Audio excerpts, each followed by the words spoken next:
Hi guys, in a recent video I talked about what it means to frog a project, which basically means working your way back on pegs to where you made a mistake, or taking all the loops off the peg and totally unwinding your yarn back to the starting point, depending on which way would be actually easier for you to do.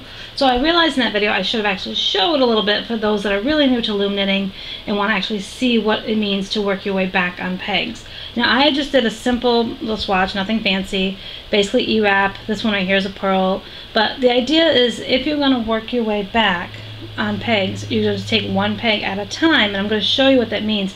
It's obviously going to look a little different with me doing it on the camera because of the angles that I have to show, but you'll know what the basic idea is. And once you know this, your best bet would be to do a little swatch up like I have and practice working your way back on pegs just to get a feel for how that stitch you did kind of unwinds itself back, and that will help you when you want to frog a project, a bigger project.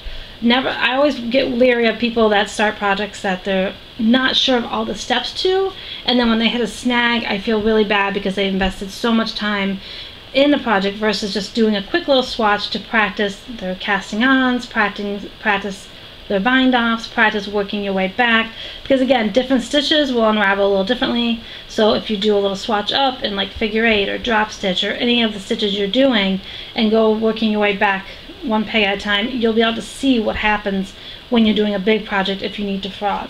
So the first I'm going to show is working your way back to a peg that you made a mistake. So again, if you were working right along and you're like, oh shoot, I was supposed to purl a stitch back this way and I actually accidentally E-wrapped it, how would you do that? It's a very simple process. Again, I'm hoping I can show it pretty well on camera, excuse me. So like say I needed to redo this one I did a purl on, but I needed to do an E-wrap. How would I go about it? The first thing you would do is you would lift off your loop off the peg, okay?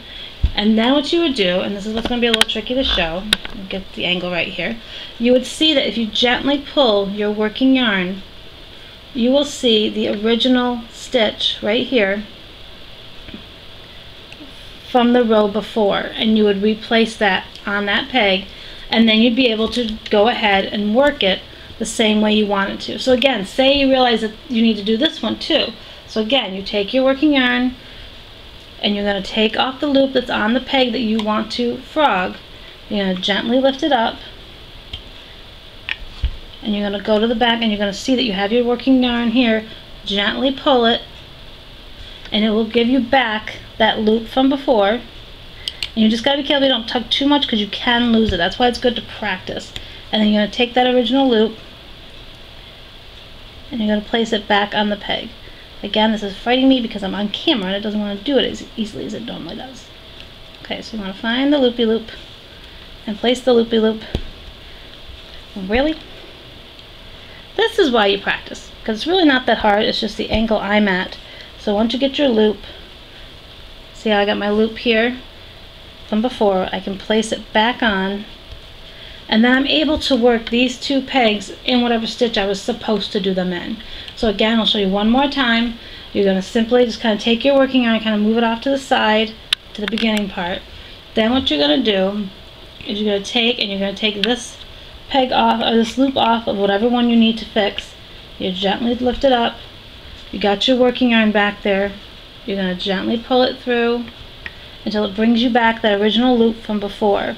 And again, you want to be careful of how you tug because you could lose it totally, and you want to make sure you're just very careful going in and finding that loop, which is right here, which kind of wanted to hide itself this time. So you really just need to take your time and your patience to get the loop. Let's see, come here and try to get it back on the peg. Sometimes you can give a little tug to kind of give your yarn some stretch. And again, I'm sorry for the angle, but it's a little tricky when you're working on camera. But that's all I do if I need to go back just a couple pegs, and then I'm all set. And then again, if I needed to, I could easily go back and rewrap the pegs that are in the row that I need to fix. So that's how you do it the one way. Again, you're just going to simply work your way back, doing that, gently taking the loop off, gently pulling the working yarn to give you that loop from the previous row, and then you're able to work the row or the peg however you need it to be for your mess up. Now again, the other way to frog is to simply take the whole thing off, and that just requires you to just basically obviously take all the loops off the pegs one by one. Take all the loops off. So if you're going to frog the whole thing, just go ahead, take them all off. And then when you have the last one off, then all you have to do, which I got to get my yarn the right way here. Then all you have to do once it's all off is you would gently start pulling, and as you can see, as it's frogging, it's just unwinding the yarn. Sometimes you can still get a tangle, so just make sure you work it easy depending on what stitches you do. But I had only had like E-wrap and purl on. So again, I'm all the way back to the beginning. There's my slip knot to be able to place right back on my loom and start my project again. So I hope this video helps just for those that are really new to loom knitting to visually see what it means to frog a project. And if you haven't already, make sure you hit that subscribe button and give this video a thumbs up if you can't wait for my next video. And have a great day, everyone.